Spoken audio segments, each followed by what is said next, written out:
Adjourned to our regular meeting. I'm going to call this meeting to order. Can I have a roll call for City Council, please? Here. Councilmember Brand. Here. Councilmember Horvath. Here. Councilmember San Marco. Here. Councilmember MD. Here. Mayor Asfel. Here. Let's stand and salute our wonderful flag and then remain standing for a few moments of silent reflection.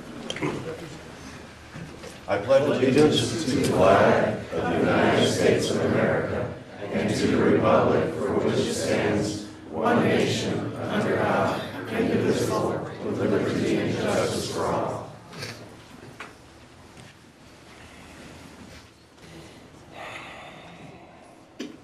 Okay, thank you. Okay. And let's go. Any announcements? We don't have any presentations, so. Martha? Not tonight, thank you. Bill? Super Bowl Sunday, this Sunday, so we have a 5K and a 10K, and you can still enter. In fact, I think you can enter the morning of. You can. Christian? Steve? Nothing. Laura? Several, sorry. Okay.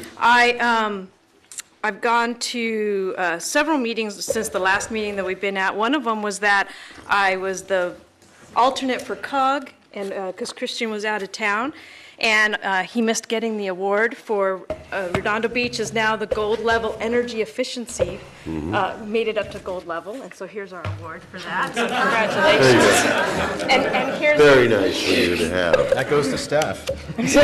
There you go. Pass well, it you on can down. present that to staff on your thing. So congratulations, staff. Good job. For saving the most kilowatt hours in the area. And then at ICA, there was, Councilmember San Marco and I were at ICA in Santa Barbara this weekend, and it was very heavily focused on police and use of force training, and about hours worked, and also about mentally ill training, and so Active shooter training. active shooter training, and so there was a lot, almost all of them were on that, and I've spoken to the chief, and good news is we do just about all of that stuff, so that's good, so we're covered, and we can go into more detail on that. And the other thing that all the different meetings that I've been going to, I'm also on the environmental Quality Committee for League of California Cities, so Council Member Horvath and I went up to Sacramento, and I was going to follow up with Jeff Kiernan, but one of the things that concerned me that they mentioned is one of the bills that's going through is that they're thinking of tying RENA numbers to transportation funds. So we might want to kind of look into that. I'll get more information for you on that. The other thing is that there's some park bonds that are happening that we could end up getting so that we can acquire more parks. And that's AB 18 with Garcia and SB 5 with De Leon. And so I'll keep those updated as we start to kind of to go forward. And we might want to contact our state lobbyists to kind of keep us apprised of that. And AB 2444, because if we can get some funds to purchase it and add to our parkland fund, that would be fantastic. Last thing, oh, no, not the last thing. And I've listened to about 4 hours of presentation on stormwater, and that was exciting. And so, just to kind of get you caught up, we are issued, because of the EPA Clean Water Act, we are issued an MS4 permit, which means, and in that permit, we have to take out all pollutants from our stormwater. So, and this is going to cost millions of dollars. I don't remember what our number was, but the one that struck me the most was a little town named Bradbury, who has 67,000 residents, and their bill is $67 million. And so, and how you get around that is that the cities get together and they form these watershed districts, or JPAs, and they just have to show that they're making progress, and then they don't get fined. And so that's where we kind of are with that. And every single meeting I've gone to, ICA, League of California Cities, and the COG, all had workshops on stormwater. Everybody's concerned about these bills that are coming up. The interesting thing that kind of came up at COG is some guy who's in there jumped up and said, well, now that Trump is doing what he is to the EPA, we might not have to worry about this. So anyway, I'm just letting you know that. Well, there's more to come on that. Culver City is really big on FAA. Last thing is FAA. They're putting in these. Right now, we're radar-based navigation systems, and we're now moving to a satellite-based navigation system. We're not the first airport in the country to do this. We're like the 5th or 6th. Do you guys remember? The mayor and city manager and I went to the FAA presentation the other night on this, and it's going to start March 2nd. Or was it April 2nd? Somewhere in there. So that's going to be starting really soon. And what it's going to do is it's going to make everybody's flight patterns be more concise, and they're going to be restricted as far as their vertical where they are, too, because they have to coordinate everybody really quickly. And everybody's going to move in. It's going to be just a lot faster to send in and out of the airport, and it'll be an interesting transition. So that's a really big move that you'll be seeing. And then that has nothing to do with the fact that North Redondo is getting more flights down low. Lately, we've been getting some complaints about that because this program hasn't started yet. But in going to this meeting, we made some contacts with some FAA folks. And so if you have a flight that it sounds really low, it's usually in North Redondo between midnight and 1 a.m. There are websites, Flight Tracker, and there's one other. Blanking. We have to put it on our website. Put it on our website. Yeah. When you put in a complaint, make sure you send me a copy of that. Send me a copy of the picture that you're sending to them, and then that way, then I'm going to be following up with to this contact that I have at FAA, because he says that first of all, he said that the Metroplex system will fix it because they'll raise up all the different flight patterns, and so we'll see how it goes. Anyway, I'm watching that. Send me the complaints, and I will get these forwarded and going on there. FAA. Last thing for sure, today is Mickey Marafino's birthday, and I just wanted to wish her happy birthday. And that's it. That's all I've been doing. That was a record. That was a record. Yeah, we joined, Laura and I and Joe were at the FAA meeting the other night, and there were multiple booths, so we have to disseminate the information we got, but there's a lot of flyovers, a lot of complaints, especially in District 3 and 4. 5. And 5, but I got a lot of people. Anyway, they're flying over. A lot of them come from Long Beach Airport, and they're not at altitude yet. And a lot of it was weather-related, they claim, about taking off to the east. But anyway, it was a start, so we're working on that. It was an interesting experience. Okay, we're going to start the meeting now. Actually, we're going to move into, we got blue folder, order of agenda okay with everybody? Well, I was thinking, say, maybe we should move up those employee items instead of... I think the city manager asked earlier. You know, I advised the HR director that we would be doing these later, so I don't think we're ready right now to do those. She's not quite ready yet. So it'd be easier if we did, but she can't do it. Never mind. Okay, anybody else?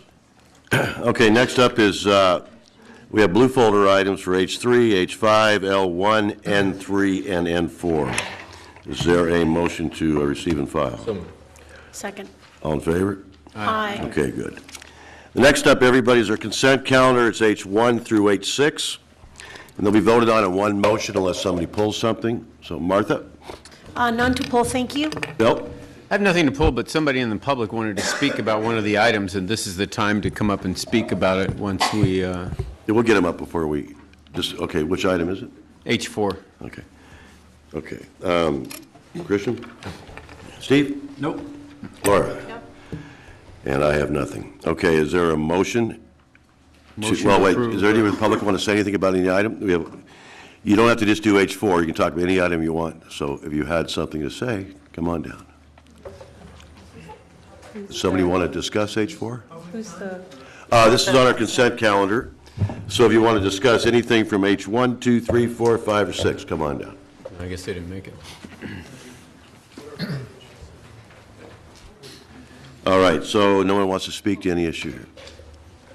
Motion. One of the issues, you want to speak to that? Okay, don't yell from the audience, thank you. I can't even. It's just a consent calendar. It's a consent calendar item, and they're voted on in one motion unless some council member pulls them.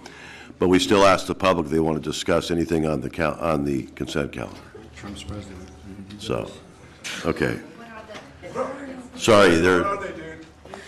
Sorry, everybody, sorry. Excuse me? They're in the agenda. Are you kidding me? Come on. Okay, I'm going to call, Motion to approve consent calendar items. Seconded. all in favor? Aye. Okay, thank you. Okay, H6. Okay, go ahead and read them. H6, adopt by four-fifths vote and by title only, resolution number CC 1701-110, a resolution of the City Council, City of Redondo Beach, California, appropriating $395,000 of available open space acquisition funds to the Open Space Acquisition Project Job Number 30720. Thank you, Mayor. Okay, thank you. Okay, now's the time for public participation on non-agenda items. Anything that's not on the agenda, I would welcome anybody to come down. The written requests go first, but everybody's welcome to come up. Okay, the first one is Joan Irvine. Okay, the second one is Joan Irvine. Good evening. You're already there. Go ahead. Good evening. Delia Vicky, District 2. It's very fast. Please, I would like to be fair with everybody, because when I am not here, I watch from TV, and I realize that if the subject is the one that some of you like to hear, 3 minutes can go on and on. If it's the one the other side, it's finished, 3 minutes. Please be fair with everybody. Oh, I think we are. Okay. Joan, come on up. Mayor, City Council members, staff, Joan Irvine, District 1. A couple of weeks ago, when we finally had that El Nino come in, that Public Works and the city have been preparing for, everybody did an amazing job. I must say, Ted, your department all came in on a Sunday. The police were there, the fire department was around, and they just did an awesome job. So I want to thank them for that. And I just want to make sure that we have funds to continue up that type of service for the future, because it is our quality of life that we know that we can be taken care of. Thank you. Thank you. Erica Snow Robinson.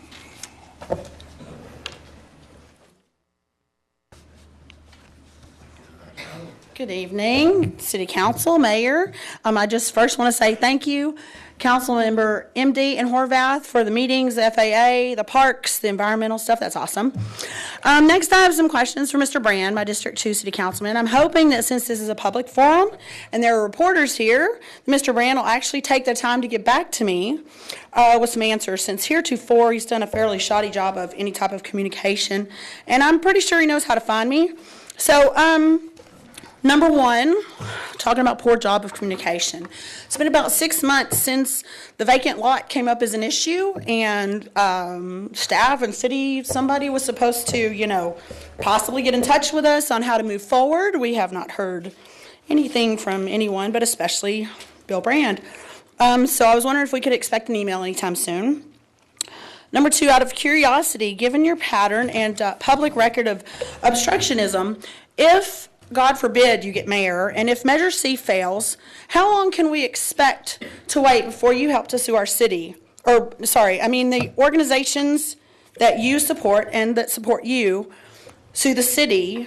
I just want to know, and I expect to be fairly quick, since I've already seen emails to plead for money from your groups to support the lawsuit. Just curious about that.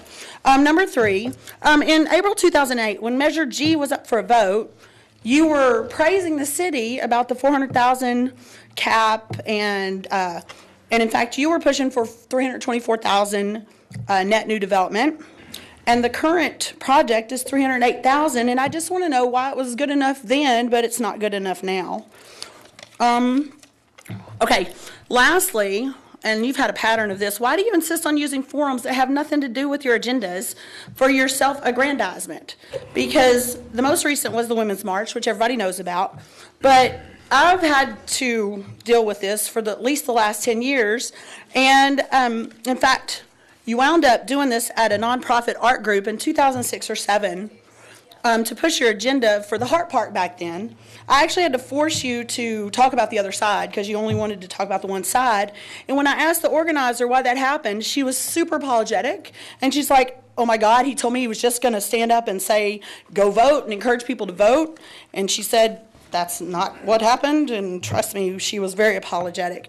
But, frankly, between you hijacking nonprofit art group meetings and neighborhood watches and women's marches and whatever you want for your own grandstanding, I got to say, you kind of come off like a bully. And I don't think these traits make for a very good leader. I'll leave you with this. Whenever I talk to somebody and they're saying, what's the difference between Steve Aspel and Bill Brand? I say, all you have to do is remember this. If Steve Aspel gets mayor and Measure C passes, it's the will of the people. It is what it is. That's it. If Bill Brand gets mayor. Okay, your time. And Measure C fails. Thank you. Thanks, time's up. We know what. Well, let's keep it civil. We're not campaigning up here right now, and we're trying to keep it out of this forum. So anyway, for anybody in the future, thank you.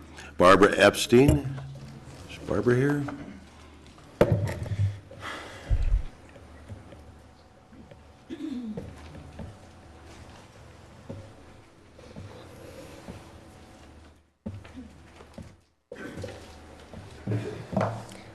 I'm Barbara Epstein, Redondo Beach.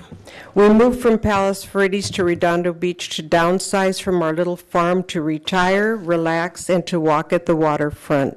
In my old life, I was the founder of the Palos Verdes Peninsula Horsemen's Association that we found to preserve and protect community riding and hiking trails for public access. We advocated for public open space and to preserve equestrian zoning. A founding member of the Palos Verdes Land Conservancy and volunteer nature walk leader. Founding member of the Environmental Priorities Network and former volunteer. Volunteer nature walk leader for Madrona Marsh. Classroom and garden volunteer for Palos Verdes Public Schools. Public school educator who shared nature with children. As a volunteer for Save Our Coastline to protect the Rancho Palos Verdes public parkland from predatory private development. The city of Rancho Palos Verdes very wisely listened to the residents and preserved every inch of their coastal parkland. They also worked beautifully with Terranea to preserve open space, views, and public access, the secrets to their success.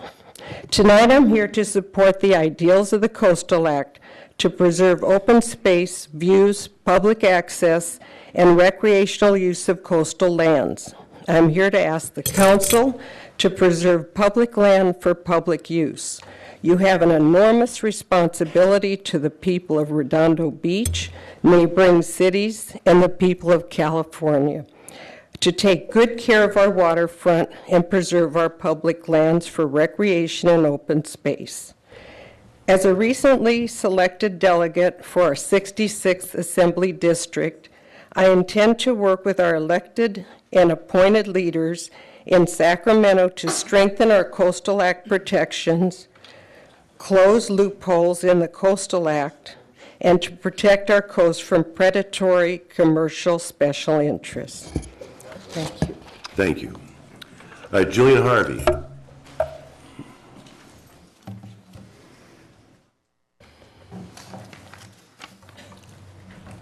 Thank you, Mayor and City Council, for allowing me to talk to you tonight. I'm working with notes again. Hold on a second, Julian. Be quiet in the audience, please. Your voice is carried. Thank you. I want to talk about Measure C, the text of the measure, what it means to residents, and my observations. First, I read the text of the measure, 27 pages, and concentrated on the revised wording.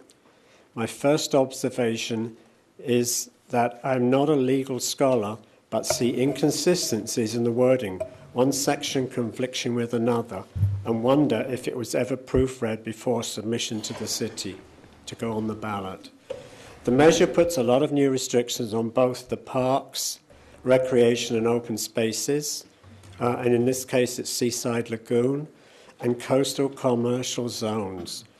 It is written in a very negative fashion by making further restrictions, but not stating what the writers want for Redondo Beach. I tried to find what Measure C was doing in a positive way for revitalizing our beloved harbour and pier. I could not find in the measure. So I turned to the recent literature from both sides. I've got a yes on C leaflet, and I've got 2 no on Measure C flyers. To my surprise, I could only find a description of what Measure C would mean for the city in the Vote No flyers. I read the Vote Yes flyer and offer the following comments. It seems to be a measure determined to stop any economic profitable development in the harbour. It seems to be a measure to delay any revitalisation of the waterfront for a considerable period of time. In other words, kick the ball down the road, don't do anything. It says no new taxes. I don't understand this, as it is asking for up to $168 million of expenditure for a swimming pool, Section 3 of the measure, a large boat launch ramp, Section 4G1, and a rebuilt parking structure, Section 4H.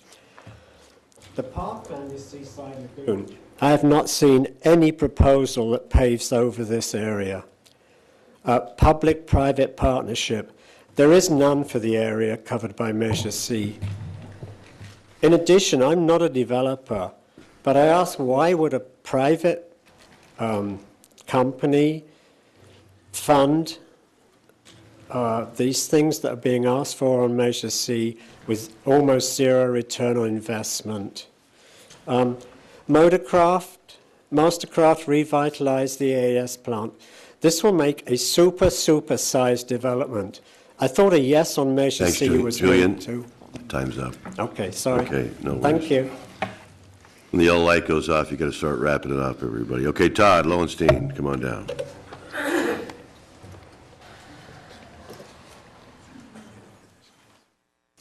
Good evening, Mr. Mayor, City Council. Todd Lowenstein, resident of District 2 and City Council candidate. Here we are again. Another day, another dollar, or should I say another election, another dollar. Recent 460 forms from Save the Waterfront, Redondo Beach Waterfront, also known as CenterCal, show that they're sitting on $187,000 plus in campaign contributions, and their money is making their way to candidates and, of course, no on Measure C. That's $187,000. It's very likely that this number will increase over the next few months, weeks, and months. If the waterfront project is so obviously great for residents, why do they need to spend nearly $15 per vote in order to persuade people in an election? 2 years ago, we went through a divisive election that was fueled by $1.2 million in corporate donations to PACs. AES spent ungodly amounts of money on mailers, TV commercials, billboards, dinners, and more. Yes, money does not win every election, as we know, but it certainly does drown out the voices of those people most touched by policies, Redondo Beach residents. I ask voters to be mindful of why there is so much money to be thrown around, who is funding slick mailers, meals, and other campaign material, and consider casting votes for candidates and issues that are funded by everyday residents, not by out-of-town corporations trying to make a buck and leave town with a mess for us to clean up. Finally, it's a great disservice for my fellow candidates to not publicly declare where they stand on Measure C and other issues. I'm strongly in favor of Measure C. To voters, if someone does not answer the question on where they stand on Measure C straightforward, then do not vote for that candidate, whether they are a yes or a no. Thanks for your time. Thank you. Gary Malek. Gary. Yeah. How are we doing tonight? Council members and mayor?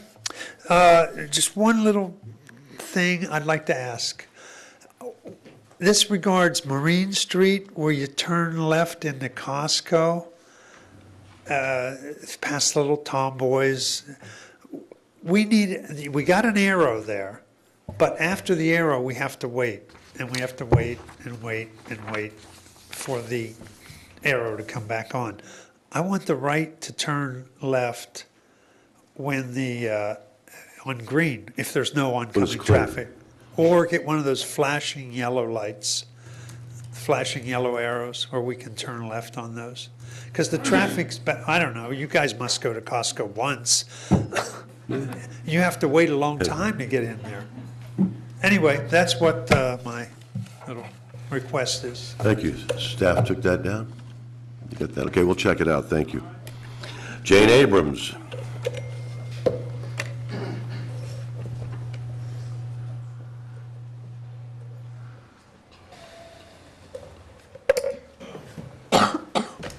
Good evening, Mayor and City Council, and everybody here and the staff.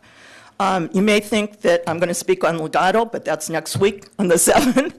I have a couple of comments. I watch at home almost faithfully, and on the November 15th council meeting, there was a very good discussion, both pro and con, about the Chamber of Commerce and their activities to support business and revitalization in our city. And I have a couple of quick questions that you can answer later. One is, there's a contract negotiation due for the June 2017 contract, and I believe the city manager said it would start after the first of the year. So I'd like some kind of status update on that. And I just wanted to make a few remarks about the Chamber website, which I've been a resident of Redondo Beach for 20 years, and I'm not a member of the Chamber, nor a small business owner, but I do support Riviera Village and most small businesses here, and I love it. So I just want to hit on a couple of key points. I know Stephen San Marco talked about the revitalization of Artesia, and he brought up that evening the vacant Hagen's, which was definitely a blight to his neighborhood. Well, in District 1, we have a blight to my neighborhood, and that's the Palos Verdes Inn and the former Bristol Farm site. And I know that the Palos Verdes Inn has been a Chamber member since 2002. It's been closed because of a fire since June of 2015. We keep asking at every Legato hearing for a status update. We keep hearing it's going to be remodeled. So maybe next week we'll hear a little bit more. Then the positive side of the Chamber is they are working to keep aerospace jobs in the South Bay. They do work on keeping the LA Air Force Base on an open list. I mean, I believe around the country there have been Air Force bases closing. But the Chamber does take positions on many government issues, and most recently, we voted in November on a number of propositions in California, and I'm not going to go through the list here this evening, but you can visit their website and see how they support or oppose the different propositions 1 through 64, I believe it is. So I would hope in the new contract that we would see less of this advocacy and maybe a little bit more concentration on small business and large business coming into Redondo. We need jobs more than housing. And just one final point, I'd like to make a comment about the February 24th State of the City event. I noted that there's a $45 fee. Maybe the mayor can explain whether there's going to be a video up on that event. Thank you very much. There's always a video. I like to be on video. Yeah, the next week will be great for Legato. Okay, that'll be a great meeting. Okay, that's our last of our written requests. Come on down. Good evening, City Council, City Mayor, City Staff, Great People of Redondo Beach, Nils Nierenheim, official candidate for the District 1 Council position.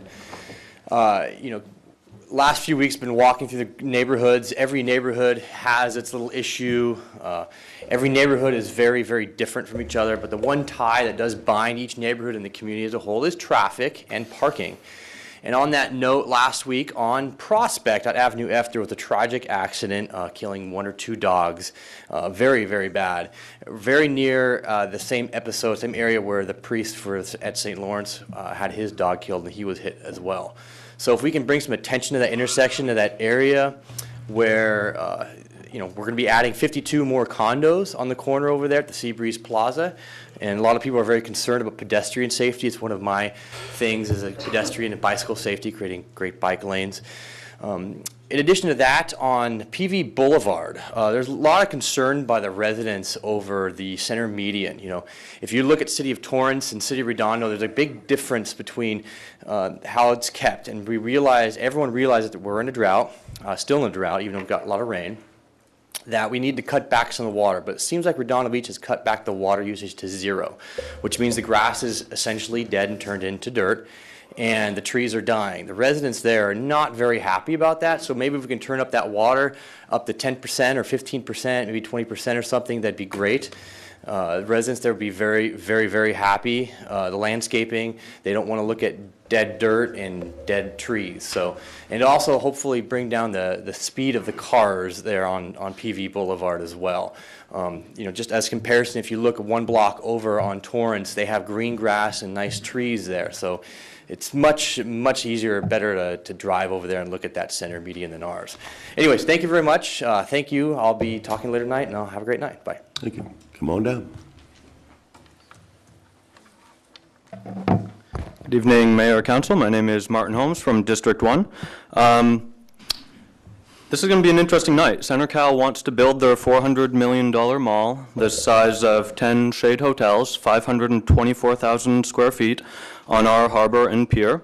And you, the city, are very likely to approve giving our harbor and pier to this billion-dollar corporation for the next 99 years. They've already spent nearly $200,000 to influence your vote.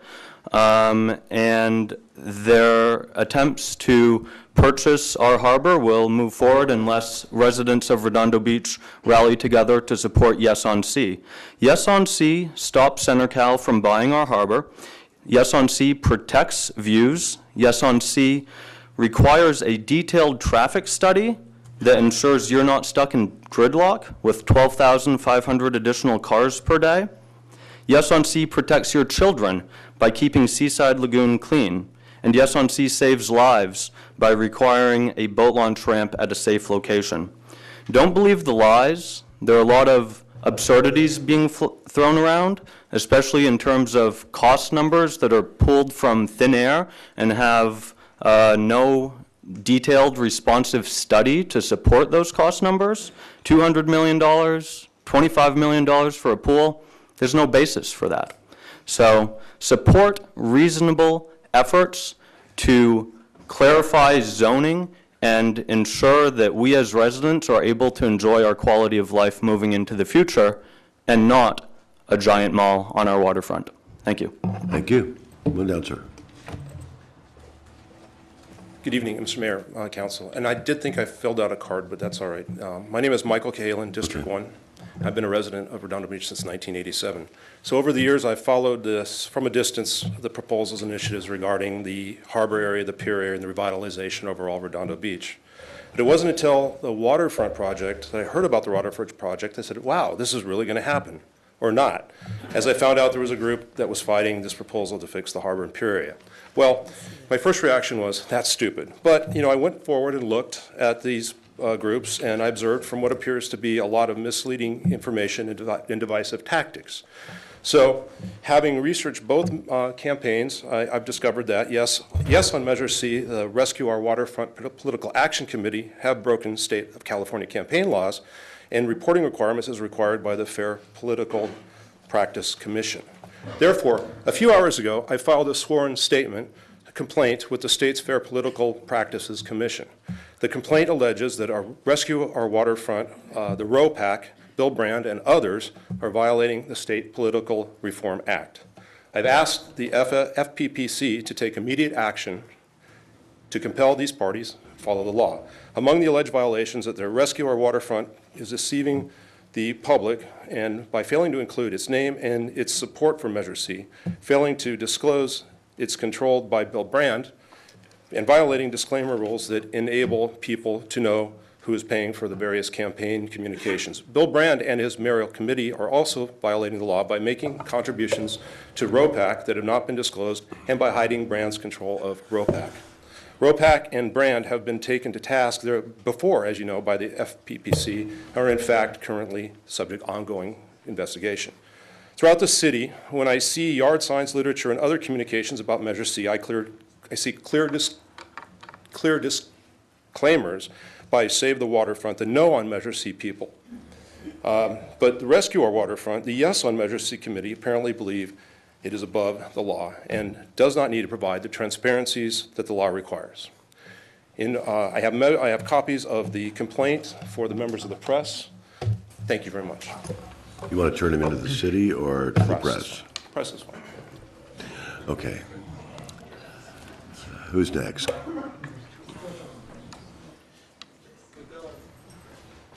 Hi, Mayor, Council, and staff. Charlie Szymanski, District 1. I've been a resident here since 1982. Tonight's lesson is Siente de Pulpita Viene la Predica, and I'll explain. It's come to this, argumentum ad hominem. I've now been enlightened. When you can't carry an argument or bolster, you need to bolster a weak argument, and from that I mean a house of cards, attack the source. We've heard it tonight. Well, the city staff is biased. Of course, this is after the reports they produce should be returned unfiled. The critics can come up with a more realistic financial analysis. We've heard that tonight too, even though they are not financial analysts. They can come up with a better traffic analysis, even though they have no credentials in that area, and in fact have done lay analysis only on a few miles of road over and over and over. They can better evaluate the water quality too, and write better reports. Well, they can criticize them better anyhow. Apparently our city staff are not competent, which means the people who hired them are also not competent. And even though in this room they would have to be considered the experts in their field, city staff continue to be called incompetent. Then we have the consulting environmental engineers, some of whom have several decades of experience. They're called into question as well. Since the specialist opinions are shared by the city staff, we have collusion. Then there are experts in state government. They want progress, and so of course they're greedy and quaint against our quaint city. And since they agree with our city staff, we have more collusion. The EIR was reviewed by more colluders. And the only reason that the finding that it was pretty much okay is because there was collusion. And the reports and submissions reviewed by the city, council, and the mayor, this body, are approved and passed, and they go to the next step. And this can't be because they're committed to the future of Redondo Beach. It must be because there's collusion. Well, the ones who want progress are all receiving payments somehow for the opinion that our quality of life can be improved. We know this because people who have made a very successful living improving places have made proposals and they were accepted. That has to be more collusion. Well, moving ahead, just this week I was called naive and manipulated in the same hour. Obviously, since I don't agree with Measure C, I'm not thinking clearly and I'm not thinking about my girls' futures. So now we're in some big, grand, wonderful collusion. And the only voice of reason is ROW and SBPC and BBR and certain candidates. About 25 people. And the hundreds who follow because they like the sound bites and frankly enjoy the discord. Charlie? So, Oh, you got a few minutes. You got a minute to go. Go. It's yellow. There's a red. I thought so. Sorry, it's red. She's just flicking it back and forth. I was a light at Marine Avenue going into Costco for a second. So, you're done. I'm done. Thanks, Jeff. Okay, great. Thank you. So, all right, Eugene. Good evening, Mr. Mayor, council members, and staff. My name is Eugene Solomon. I live here in Redondo Beach since 1985 and last 20 or some years in District 2. I'm here to talk about financial disclosures. And although I'm not an expert, I know that if I jump in front of a bus, I'm going to get hurt pretty badly. So let's talk about financial disclosures. And CenterCal donating $30,000 on January 4th to the Firefighters PAC. Then the Firefighters PAC turning around and taking $17,000 of that and giving it to Mayor Aspel. I don't care where you come from. It doesn't look right. It's just not right. I apologize for the inference, but it just doesn't look right. Mr. Bruning at one time said he'd pull the plug on a development if political opposition and delays continue. Would Senator Cal walk away? A reporter asked him. In a heartbeat, said Mr. Bruning. So he's not going to hedge his bets or worry about what the public wants or the independent thoughts of a bunch of council people and mayors. He's going to try and stack the deck. He's going to put his thumb on the scale and spend $187,000 so far towards no on Measure C. He's going to send $30,000 to the firefighters PAC, who only had $16,000 when he donated that 30 grand. And then they're going to turn around and send $17,000 of it to put their thumb on the scale of the election. We saw it with the Chamber of Commerce in 2015, where Senator Cal spent a bunch of money to the Chamber of Commerce, and they spent $28,000 on Mr. Horvath's campaign. The Chamber of Commerce has taken some of that Senator Cal money again and just spent another $12,000 on the mayor this month for mailers. It's on their 460s. $6,000 for Councilwoman Barbie. $6,000 for Mr. Grahn, a candidate in District 4. So you keep pumping that money in. Keep pumping it into those PACs. Keep putting your thumb on the scale. But the voters are the ones that are going to decide. And we have the advantage now of seeing all of it as it comes in. All that money getting funneled to you. We know where it's coming from. Thank you. There you go. Okay, come on down. Next.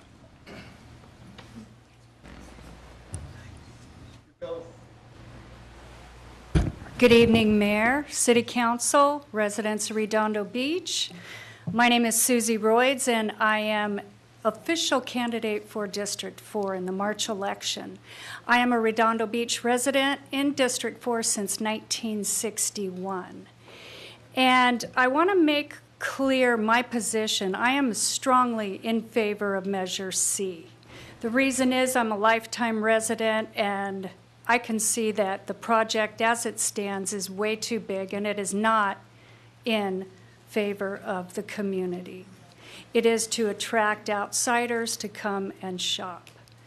The other thing I want to mention is that I am not supported by the Chamber. I did not receive $6,000 from the Chamber of Commerce, as they granted to their treasurer, who's my opponent in District 4. I'm simply running because I'm a voice for the people. And as I've talked to over 200 people in my district, the resounding 98% of those residents, when discussed and asked, which I always do, are not in favor of the Center Cal project. Yes, we are in favor of development, but not to that degree. It needs to be better. It needs to be resident-based. It needs to have more open-air space, and it needs to preserve the lagoon, if at all possible. So I would urge anyone to vote their conscience, but definitely please vote March 7th. And my motives are clear. I am simply a voice of ration and a voice for the people. And I would plead to the council to do the right thing and vote no on the Center Cal project. Okay, thank you. Wayne. Good evening, Mayor, council members. Wayne Craig, District 1. I was going to talk about alternative facts because that seems to be hearing a lot of that tonight. But I think we kind of took a Twilight Zone turn into alternative reality. There is nothing in the document that everyone's talking about, which I have right here, but I just, trust me, I have it. That says a $25 million pool has to be built. There's nowhere there. Is there a public partnership available with the project, with what Measure C allows? Yeah, of course there is. There are builders who are chomping at the bit to come down and do something with almost 100 acres at stake where they could actually develop and make something the city could be proud of for the next 99 years. Now, I'm not one of the people that had a dinner earlier and got bussed in tonight. I'm actually representing people that, for example, I'm the treasurer of Rescue Waterfront. We had over, I think in the financial disclosures, almost 40 pages worth of donations. Several hundred people donated to Rescue Waterfront. And we barely raised about $30,000. So obviously, 150, 180, 200,000, we're going to get outspent. But you know what? The people want a voice. The people want something done. And the people care about this city. Now, one thing I might want to say, on the bottom of the forms, it does say the PAC, does how it's all done. I could probably suggest to the individual that he may want to actually talk on the helpline before he makes allegations. I'm not going to take it personally, but it's just going to be kind of laughable when it gets thrown out. Because there's nothing that we're doing that isn't above and board. We want to do what's best for the city, and we have over 7,000 people that already got involved in it. That's a heck of a lot more than the couple hundred in the chamber that are mobilizing their forces, getting dinners, and getting almost, $200,000 to help stop the electoral process for the representation of our city. People are going to vote, and people are going to turn out. And I heard Erica already conceded that we probably will win. And let's hope we do. And let's hope we do with the mayor and the other candidates that we're going to be supporting Measure C and move forward. Thank you very much. Thank you. One down, sir. Good evening, everybody from Redondo Beach and the City Council.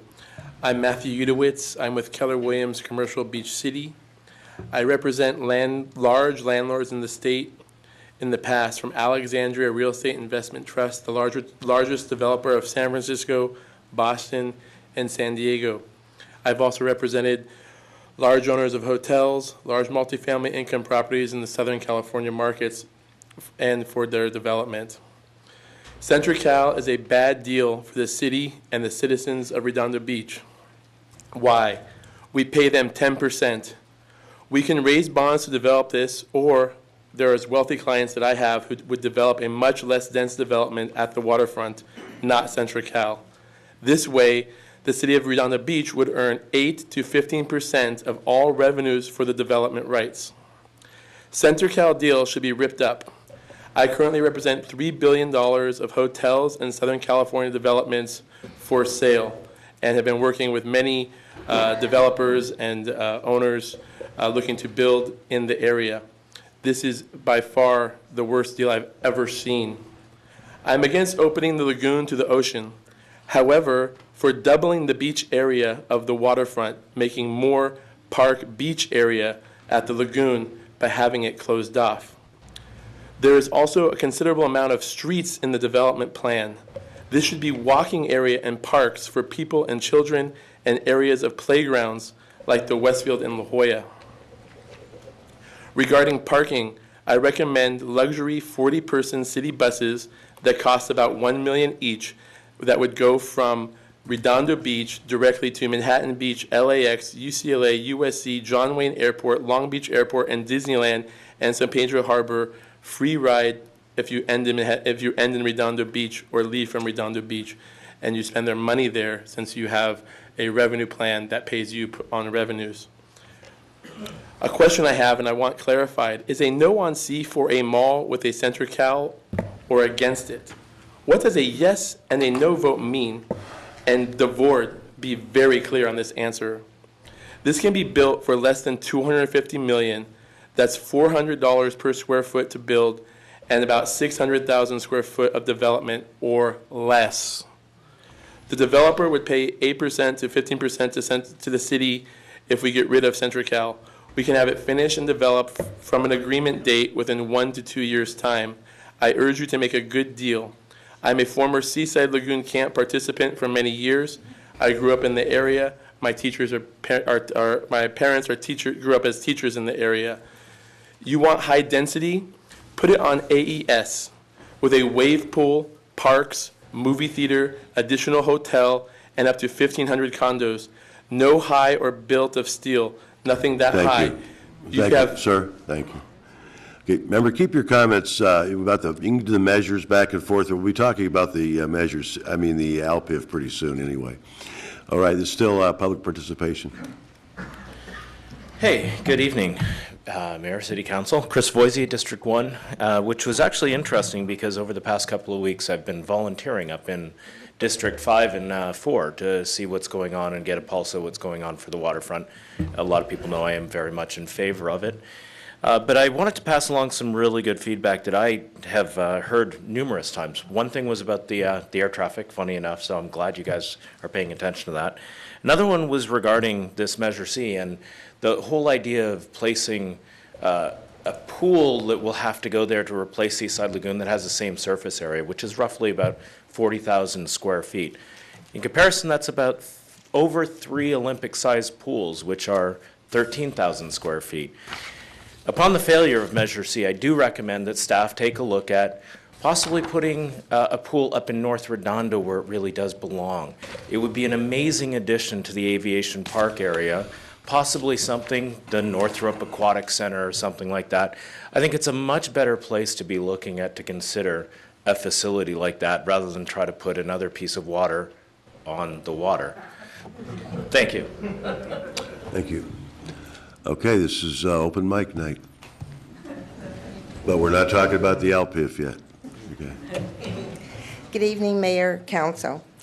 Since Councilman Brand announced his desire to become mayor of Redondo Beach, he has become quite the man about town.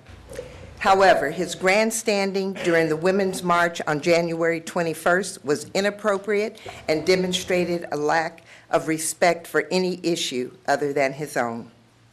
Councilman Brand, when you ask for my vote, you become accountable for your opinions. Are they based on fact or alternative fact? By the way, excessive repetition of a phrase does not create a fact.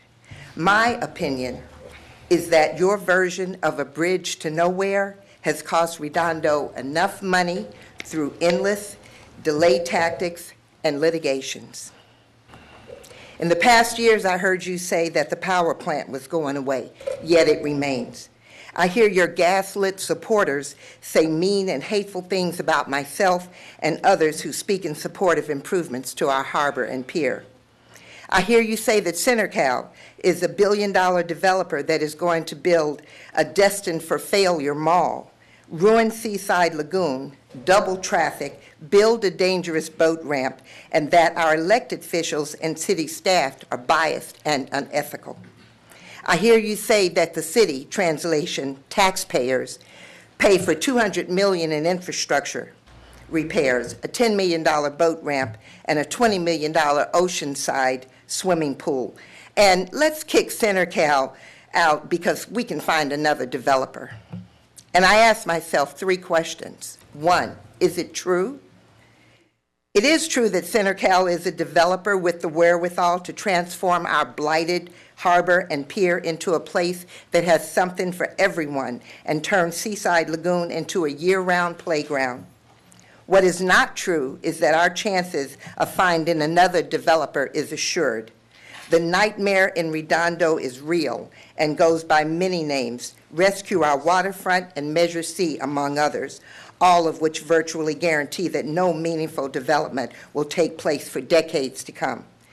What is likely to happen? 2 possibilities. 1, the CenterCal project gets the green light from the California Coastal Commission, and within a few years, Redondo becomes a jewel of the South Bay.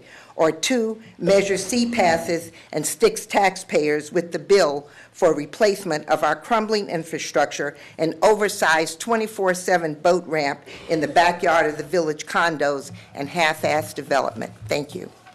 Thank you. Come on down. Yeah, I'm Scott Fellows, District 5, had a business there for 26 years, been around for much longer than that. I'm of course very much against Measure C because it simply does not make sense to stick the city with a bill to fix something that could be revitalized and done properly by a good company, and all that's going to do is bring some commerce into the area, even more than we have now, and that's always a good thing. Another thing I wanted to express, though, was the Interstate 405 and the exit off of Inglewood Avenue when you're heading north. There is 2 left turn lanes and one you can go left on, and then one you can turn right on. And what I want to do is try to switch that so you can make a left turn from both of the streets, from both of those lanes, because 3 out of 4 cars are turning left, not right. Okay? And I believe that it would not be a good thing to have cars going both ways, but going to the left is a good thing. Also, Councilman Brand, in my district in the north, there's a lot of people that have signs up that say no on C. There's a lot that say yes on C, of course. And I've had reports from neighbors in the area that have come up to me because I have a building right there, right next to where we had the meeting on Saturday, and they have come up and told me that they've seen your walkers go through the neighborhood and pick up those Steve Aspel and no on C signs. Okay? Now, I'm not saying that you personally did it, but I would want you to instruct them not to. Thank you. Okay. Let's just talk about Measure C for a while. Or a left turn blinker at Costco. It is, okay, go ahead. Good evening, Mayor, City Council, Don Zerlip, District 4. I want to commend the city and particularly the Public Works Commission that has been engaged in an activity that we went through 12, 15 years ago of reviewing all of the local schools and upgrading and making certain that the crosswalks are properly striped in yellow as they should be within 600 feet of a school. And as a matter of fact, I've been surprised by just how much the new configuration stands out compared to the old. In the past, we had just two horizontal lines going left to right across an intersection, and now we have a lot of major striping, and it really brings out those intersections, which brings safety to our kids and to the public at large. However, I've heard one comment from a number of residents who have said they used to instruct their children when they go across a crosswalk to stay within those lines, and now those lines are gone. I wonder if there's still time that we could add those lines and help confine the crosswalks. Thank you. Thank you. Okay, come on down. Hi, everybody. My name's Mike Garcia. I'm a landscape contractor. Have operated a business here in Redondo Beach, and over half a century resident of North Redondo. And you know, with the recent rains, everybody is seeing that there's just everything's exploded, and thank God that we've had a lot of rains.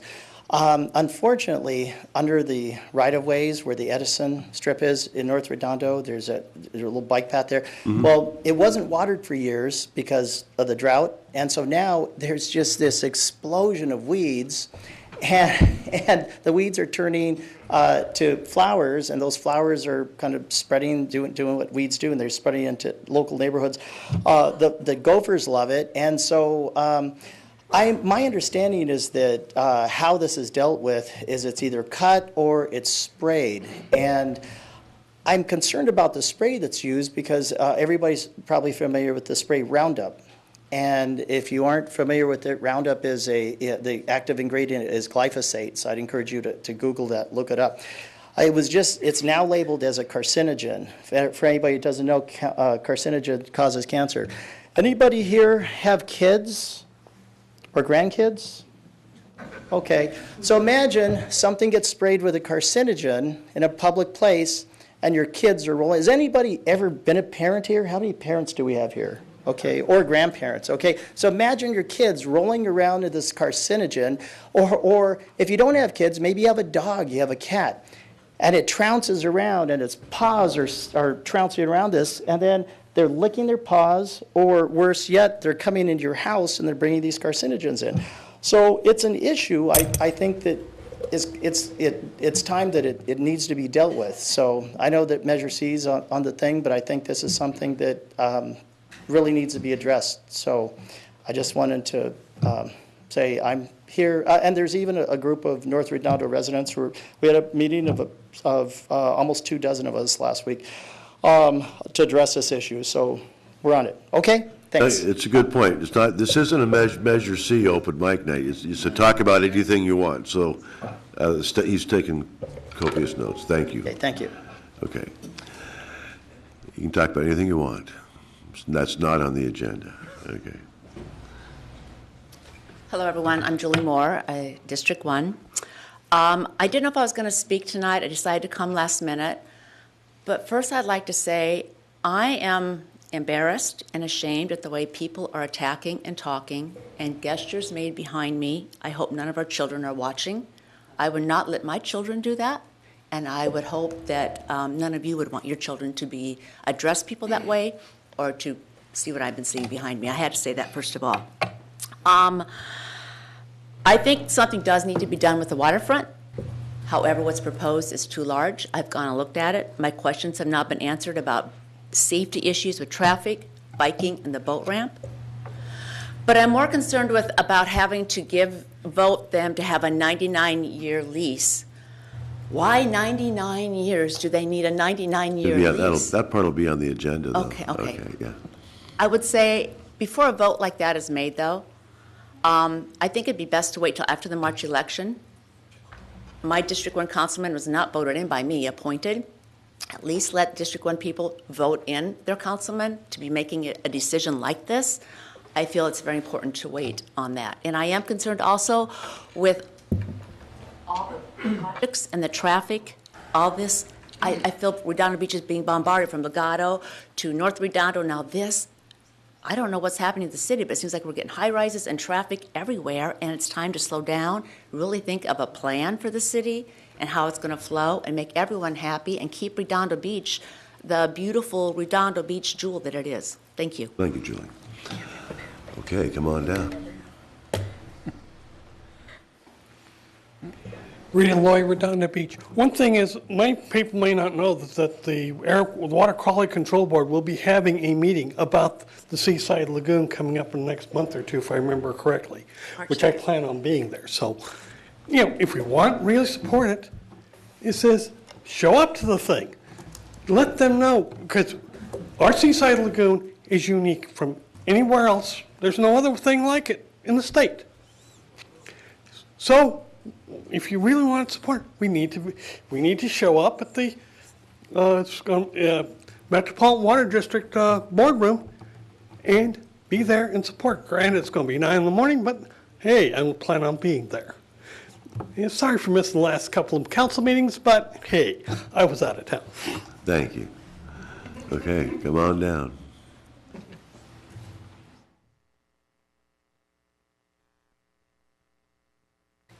Mayor Ewell, District 2.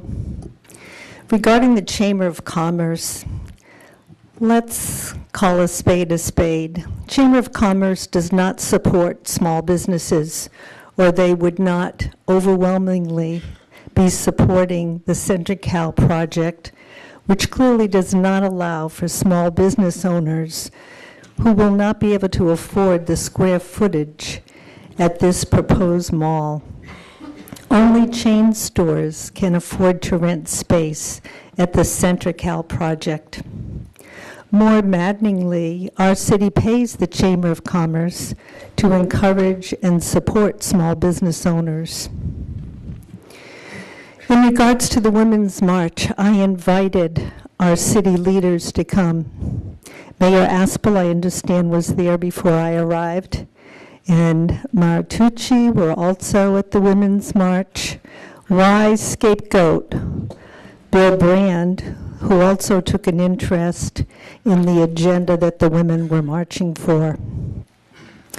There's a lot more to be said, but I'll wait for the CentraCal vote, which I understand Martha Barbie counts how many are for and how many are against, so I'll come forward again. Okay. All right, we're going to move. Get some more? Okay.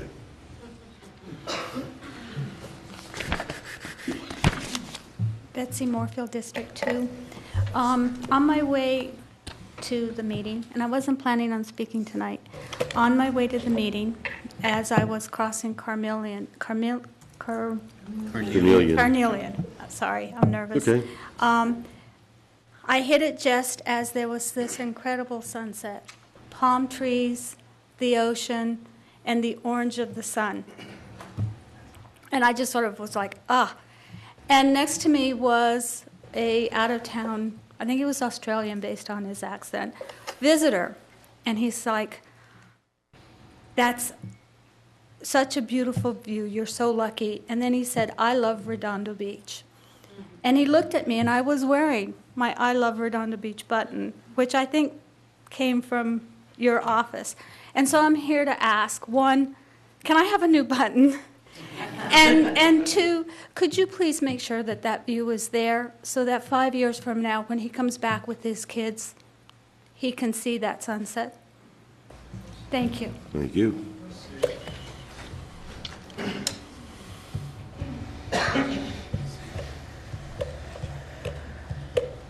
Good evening. Sheila, District 1. I have to say, if I don't like the bashing and I don't like the haters, and whoever I'm supporting, it doesn't matter who I'm supporting, but for the people that are against something, they have so much hatred, they have so much animosity that it's very, very disturbing. You, as our mayor, I think there's a way you can balance it, and maybe you could preface it by people saying certain things. And it's funny, the woman that spoke about this, she gave so much animosity towards Mr. Brand. She also brought up the R word, which is racism. Okay. At the end of the day, what we're talking about is a city and its people and what's going to happen. So I surely hope if she was at that women's march, she was actually having her soul and her love in her heart for what the cause was. And so it's not really about Measure C, yes or no, or bashing Bill Brand. That's awful. We don't agree with bullying. In our schools, we don't. We don't condone bullying or hating. So I know I can't turn around and address this woman, but I hope she gets it, and maybe her spirit and soul will move her enough to say, you know what, I was wrong. Everybody's doing the best they can. If I come up here and start saying, I hate so-and-so, I hate so-and-so, and it's so awful, she should at least respect the fact that people are voicing their opinion, which we all have the right to do. Now, I agree with the city on certain issues, but what I'm really disturbed with is that people are saying to improve Redondo. I don't think anyone here moved to Redondo hoping it would be the metropolis that people are proposing it to be.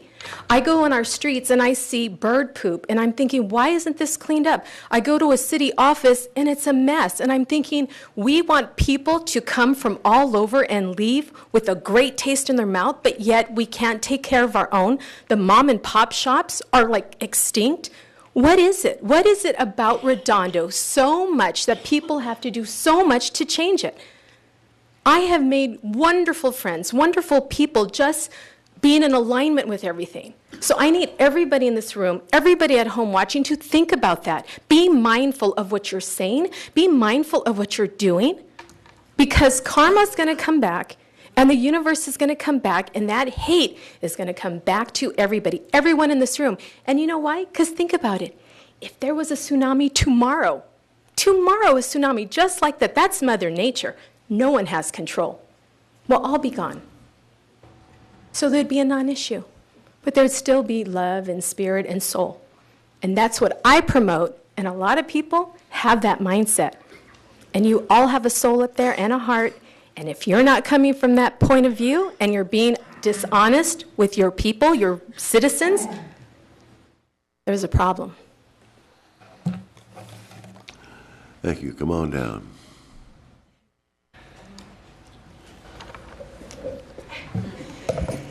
Good evening, Mayor, Council. Leslie Campeggi, Redondo Beach. I'd like to offer you some real, tangible numbers that show widespread support for Councilmember Brand. 78% of his campaign finance contributions to date come from within the city of Redondo Beach, all of which are from Redondo Beach residents, tallying somewhere, I think right now, between 130 and 150 people. The other percentage of his contributions come from non-Redondo Beach residents. Some are from the areas surrounding us, notably Hermosa, Palos Verdes, so people within the community who also respect Councilmember Brand. There's not one donation that comes from large businesses or special interest groups. He has $42,000 raised so far from that grassroots effort. Second to Mayor Aspel's $58,000 that is reported so far. About $19,000 of that is, from PAC contributions and some other large donors. But you do have 73% of your total from within Redondo Beach also. But back to the 78% for Bill Brand, that one could argue very strongly that the obstructionists are those who keep fighting against the residents and promoting all the large development projects and overdevelopment projects, and the residents have to fighting back, and they're doing it yet again. I take exception to the one gentleman who admonished Mr. Brand unjustifiably for his people removing signs. My goodness. Perhaps when the man who speaks before you, you don't like what he has to say, and he comes back up the aisle, you know who I'm speaking about, you don't make a quip to him and then flip him off. Perhaps that behavior should cease to continue, especially within city council chambers. So I, for one, am going to vote for Bill Brand, and I'm voting yes on C also. Thank you. Before anybody else comes down, we're supposed to have a 30-minute limit on this public participation. We're going to be here real late anyway. How many more people want to speak? Because we could cut it off. Just about anything? Okay. And public, not about measures, no, I mean, not about the ALPIF coming up. Okay. All right, come on down. It was my mistake for not saying a half hour, but everything else is about, remember, keep it to whatever. Go ahead. Just not the ALPIF. Go ahead. Okay. Hi, I'm Joan Riley, and I live in District 2.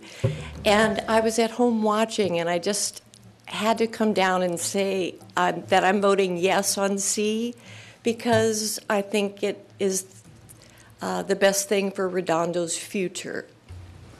Thank you. That's a good public comment. Okay. Regardless of how you vote, that's a good one. Go ahead. Okay. Hello, Mayor and Council. Well, we weren't not prepared for this, but we're just going to throw caution. Give your name to the clerk, please. Yes, of course. My name is Teresa Corman from District 4, and Julie. This is Julie Foster. And we actually are the two ladies that kind of started our North Redondo residents group. And we had our first meeting last Saturday. We had about 24, 26 people show up, and so we're building our community to come together. And our next meeting, the reason that we wanted to come up and introduce ourselves is, of course, to let anyone in our area or anywhere else in Redondo Beach that might want to come to our next meeting, you're more than welcome to. And also, we're going to be inviting you, Councilman Brand, and of course, a couple of the other candidates to speak with our area residents. And that will be on, what day is it? February the 11th, I believe, is what we chose. So you will be getting an email from me. I believe I've already sent you an email along with some of the other candidates. So I'll let Julie speak. And just really quick, thank you for allowing me for this opportunity to speak. It's nice to see all of you again. We did start this group in North Redondo because we have a lot of residents who would like to see some change in the North Redondo area, specifically around the Greenbelt and Artesia. And we just wanted to say that our group is growing and stronger, and we look forward to working with you in the future and trying to make this green belt as beautiful as we can. We know it's possible by surrounding green belts owned by Edison. And we just really look forward to making some improvements. We know it's not going to happen overnight, but we do absolutely look forward to change. Thank you for your time.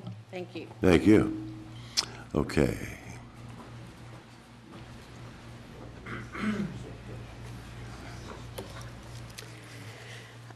Before you turn the light on, I just heard somebody say God. I'm sure they're cursing that I'm up at the mic again. I don't think they're praising God. Laura Zahn, District 4. District 4, the neglected District 4, where manholes equal potholes, where asphalt abuts curbs that have large separations and ripples in them, where only now the white street signs that are in the road that were totally obliterated are being painted just 6 weeks before a mayor election. How coincidental that North Redondo is getting some improvements thrown their way. And for the record, the plunge was a huge, big saltwater pool right at the beach. At the Torrance Cliffs and the Peavey Cliffs, there was a pool. I swam there as a child. The shell of that pool is still there. And Coronado has an aquatic center right across the street from the Pacific Ocean, and that aquatic center backs right up to the Glorietta Bay. So yes, a pool at the beach is not a crazy idea. I'll give Councilman San Marco credit for those the new paint up there. District 4, good job. Okay, let's hope for the last one, and then we'll go into our hearing. Good evening. My name is Justice Mastriona, born and raised in Redondo. No numbers, just a humble opinion. I just wanted to share my perspective as a 24-year-old regarding the pier. I don't think my age group is as much represented, kind of sharing opinions.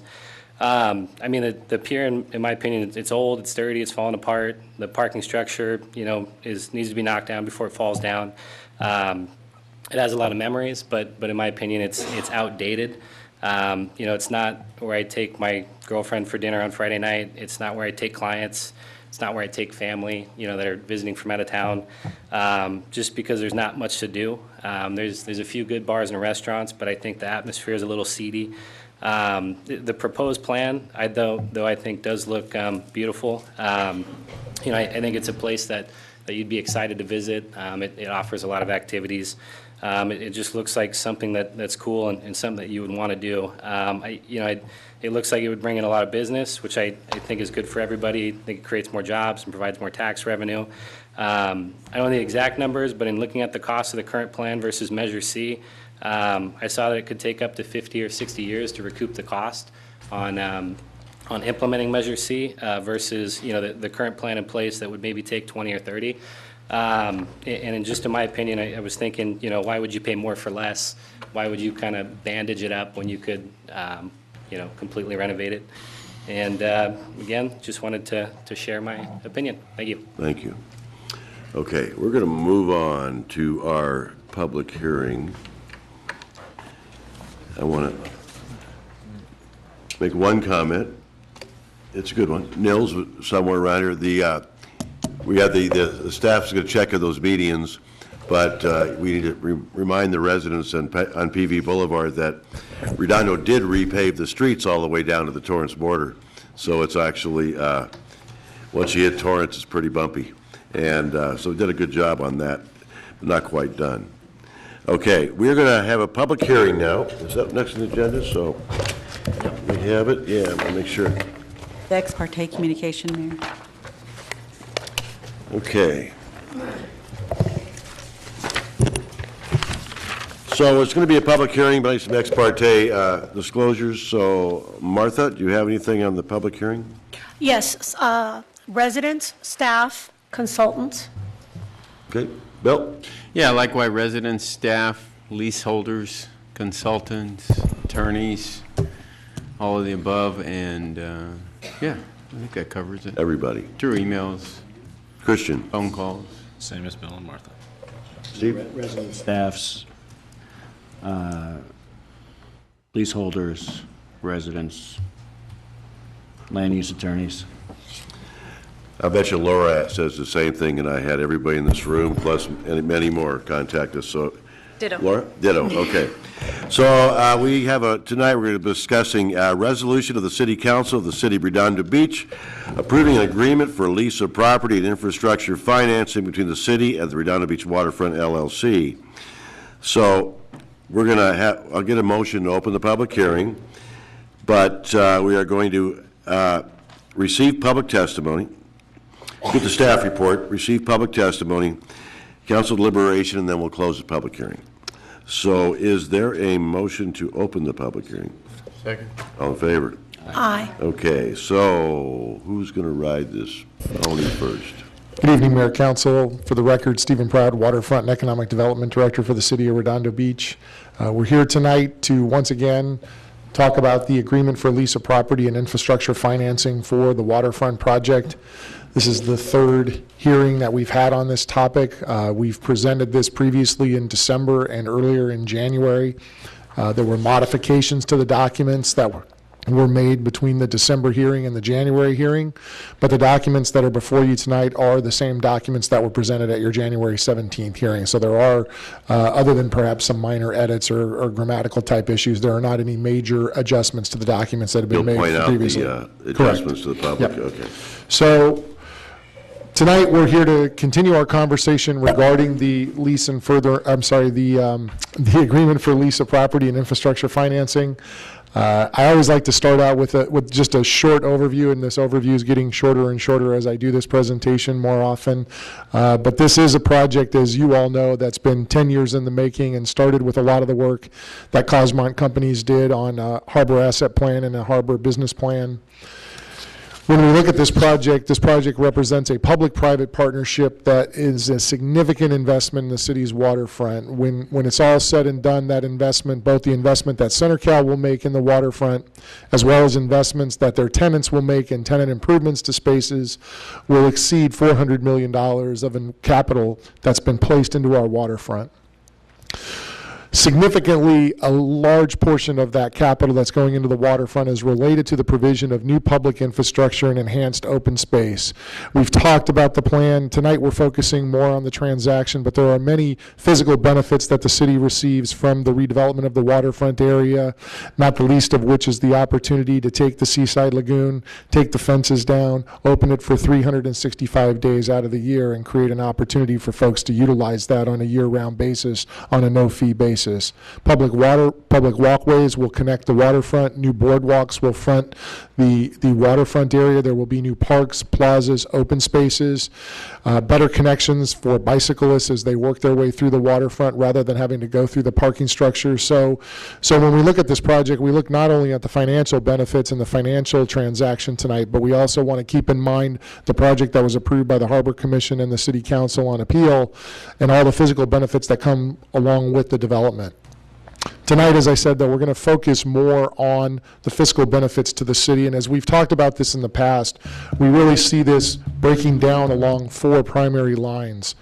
The first is increased revenues to the city's general fund. I have a slide where we'll cover that in more detail in terms of what those are and recap what we think the expectation will be in terms of the performance of the project and how it will affect city resources. The second, as I just talked about, is a significant investment in the waterfront infrastructure. Beyond the parks and open space areas and the lagoon improvements, we have infrastructure that's in bad need of repair, and the one that we clearly have focused on is the plaza parking structure. That will be the primary benefit that the city receives out of this, but there's well over $100 million in public investment that's going, or private investment that's going into the city's waterfront infrastructure. Along with that, with the new infrastructure that occurs, ongoing capital investment, there'll be a reduction in maintenance costs, and the project does include opportunities for ongoing capital investment in the waterfront. So once that initial investment has been made, the documents provide for ongoing capital to continue to be reinvested in the waterfront, a source of ongoing dedicated capital. And then finally, as with all of our leases in the waterfront, there are lease revenues that flow directly from the project itself. We've discussed this slide before, but worth noting what the fiscal considerations are relative to the city's general fund. We believe that the project will provide an increase to the city's general fund that over the life of the project will range anywhere from approximately $269 million to $384 million. And if you look at that on an annual basis, that's about $2.7 to $3.9 million per year to the city's general fund once the project has been completed. We've talked about the halo effect in the past. We believe that this project has a positive impact that goes well beyond the borders of the project that can spill over into the larger waterfront area, drive occupancies at the local hotels, increase patronage for some of the restaurants that are in the waterfront today as some of the visitors continue to expand their reach further out. And so we believe you will see some positive impact that will go beyond just the boundaries of the project. And when you add that in, you could see that 2.7 to 3.9 grow to 3.2 million to 4.4 million dollars per year. Worth noting that when we looked at this halo effect, we didn't take into consideration any impact that could generate in terms of property tax revenues and positive property values. This is really just restricted more to transient occupancy taxes and sales taxes that are generated in the local area. So when you add all that together and you look at the net cumulative cash flow to the city across all of our funds, so general fund, harbor enterprise fund, all of our funds, we see that the impact to the city could range anywhere from approximately $324 million to $513 million over the life of the project. So I think from our perspective, it goes without saying that we believe this project will have a positive fiscal impact on the city. It does result in some structural issues that need to be addressed as part of that. Most notably, what we're doing in approving this project and moving forward is, in some ways, there will be some reduction in leasing revenues that would flow into the harbor enterprise, but those are more than offset by the increases that would occur in the city's general fund. And so when you look at all those, you see that positive impact that this project will have on the city.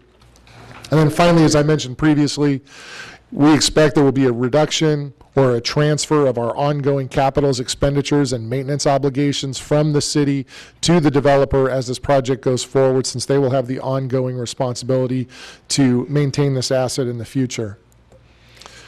We've also talked about this slide previously.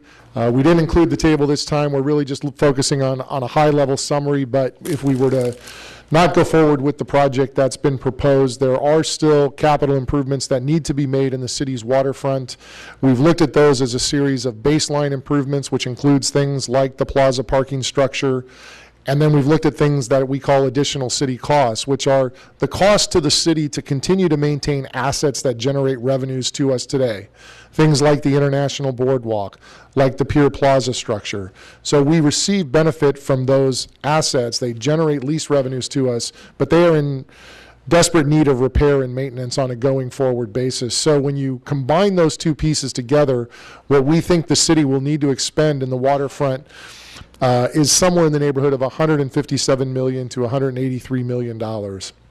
When we look at the waterfront project and we look at how these numbers are impacted by the implementation of the waterfront project, the baseline capital improvements generally remain the same. We still have the pier parking structure that needs to be repaired, so you don't see wild fluctuations in terms of what the baseline capital improvements are, but what you do see is that shift of responsibility from city obligations to having the development entity as part of the project provide those capital improvements. So the city's share of those baseline improvements is $14 million. The developer's share of those baseline improvements is $101 to $107 million. Now, as I've mentioned previously, we do have one other city cost that is related to the development of the waterfront project, and that's our LCP obligation to construct a boat launch in the harbor, and that $6 million reflects the estimated cost of constructing the boat ramp. So when it's all said and done, the city obligation, we estimate for all of the improvements, sport fishing pier, municipal pier, Basin 3 walls, and the boat ramp facility is approximately $20 million. The remaining costs, including some of the improvements that the developer will be putting into the project, the parks, the open space, the plazas, those add another $16 million. We think their obligation to the project and the benefit that we will receive in terms of capital investment is anywhere between $127 and $133 million. At our last meeting, there was a fair amount of conversation about due diligence and the financial review process, and ultimately tonight Larry will speak more about that. Tonight I'm going to ask Will and Larry to address that issue, and then ultimately at the end of the presentation I'd like Fred Bruning from CenterCal to come up and speak to you. But we have gone and we have laid out a process for due diligence and the financial review, and it started with the developer selection process. So we completed due diligence prior to CenterCal selection in 2012. I think as Larry mentioned to you, and we'll go into more detail tonight, there has been another round of due diligence that's been completed as part of your consideration of the ALPIF this evening. There will be one more round of due diligence that will occur prior to the execution of the ground lease. So as structurally, the ALPIF is a document, it's a bridging document that gets us from where we are today to the execution of the ground leases. Prior to the execution of the ground lease, there will be one more round of due diligence that will occur. And as part of the ALPIF, and Larry will talk a little bit more about what the requirements are, there's an obligation to present both a preliminary and then a revised financing plan that lays out the structure of how this deal will go forward from a financial perspective. So I believe we've done set out a process that provides for a very robust due diligence of our prospective development partner. And as I mentioned, in just a few minutes, Larry will go through more of the items that they were reviewing as part of that effort. Another topic that came up as part of our conversations previously are what are the obligations that the developer has to both complete the construction and then pay their rent post-construction. So both the ALPIF and the ground leases do include provisions for the performance and security requirements for the completion of the construction of the project. And those generally take the form of a performance bond and a payment bond to cover 100% of the construction costs for the work underway. The ALPIF does have provisions that they could provide some alternative forms of security. They could put up a letter of credit. They could post cash. I mean, there are other ways they could do that. But the typical way they would do this is through a performance bond and a payment bond for the construction costs. Those bonds name the city and their lender as insured parties. And so in the event that there's an uncured default, so CenterCal is not completing the construction of the project, we send them a default notice, they don't cure that default, and we have to advance the proceedings further, then either the city or the lender, and most typically it's the lender who would take the first shot at it, would go after those security measures that are in place. So they would look to the payment and performance bond for the completion of the construction. After the construction is completed, if the developer fails to make any of their required payments, then that's a condition of default, and we start the default proceedings again. And once again, depending on where we are in the process, you most likely would want their developer would step in to cure the default. But under extreme circumstances, we certainly could get all the way to the point where we would take the property back from CenterCal as part of the process. So we think there are a pretty robust set of provisions incorporated into both the ALPIF and the ground lease, both the Uplands and Tidelands ground leases, as well as the concessionaire agreement, to ensure that once we've entered into those agreements and CenterCal is ready to start construction, that they not only have the financial wherewithal to complete the construction, but in the event they don't, there are other security measures in place that we could call upon to make sure that the construction gets completed. So wanted to make sure we brought that to your attention because I know that was a topic of conversation from both the public and the council at our last meeting. What I want to do now is ask Will Soholt from Cosmont Companies to talk a little bit more about the participation rent component and some of the questions that have come up around the process for the rent and the calculation of the participation rent. Very good. Thank you, Mayor, City Council, and Stephen. As Stephen indicated, we did have some questions about participation rent. So in addition to the minimum rent formula, the city is entitled under the proposed lease to receive participation rent, and it's currently structured based on a hurdle rate, and that hurdle rate is a 9% unleveraged annual return on cost. And once the developer achieves that hurdle rate, then the city is entitled to 10% of income in excess of that hurdle rate.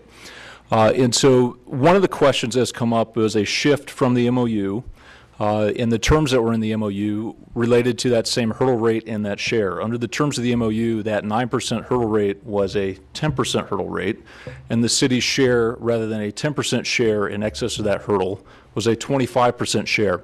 And so the question fundamentally is why that makes sense for the city and why we think that that's a better deal for the city. The cost estimates at the time of the MOU were lower relative to the income that was projected. And now, and the current cost estimates, costs are higher, the income's also elevated, but what we call kind of a going-in capitalization rate, if you will, is lower than we originally would have projected.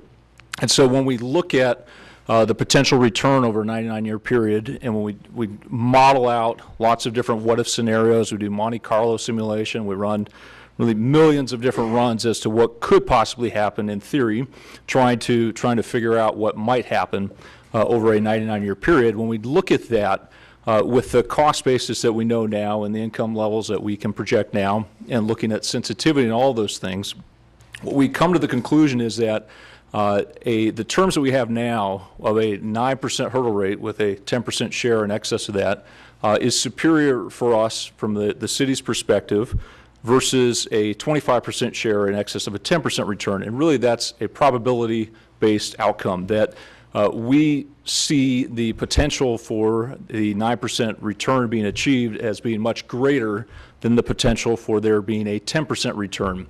And so bottom line, the lowering the hurdle rate and lowering the participation threshold puts the city in a better position makes it more likely, we think, that the city will receive participation rate, if at all, and makes it more likely that it would receive it earlier on over the life of the lease. And so that's why we recommended and negotiated, frankly, very, very hard to lower that hurdle rate to where it was and lower the share of return in excess of the hurdle rate commensurately. The next kind of set of questions that we heard was really related to the calculation of the participation rent. It is a fairly lengthy formula. There's a lot of definitions in the lease. Some of the questions were how things were capitalized or considered capitalized or not capitalized. Bottom line, the city has an opportunity on an annual basis to review financial statements from the developer and interpret and evaluate what has been considered an income, an expense, what those incomes are comprised of, those types of things. And the city can audit those records as well. The city can have an auditor go in and evaluate the developer's records, see that everything is being accounted for in a manner that the city also feels is proper. And those accounting and the records must also be done in a method in alignment with GAAP. This piece of the calculation really refers to the consideration of a capitalized cost versus an expense and how those items are categorized. And so if an item is categorized as a capitalized cost versus an expense, it must be done in accordance with GAAP. It must be consistently applied so that that treatment doesn't change from one year to the next. And as a drafter of these documents, as a consultant that we review these types of leases, things like that, we are comfortable with the defined terms that are in the document. We think that this is a defensible standard. It's something that we can all agree as to what is or is not a GAAP standard for a given calculation. And so we are comfortable, bottom line, with the way that the language is drafted and in implementing the language.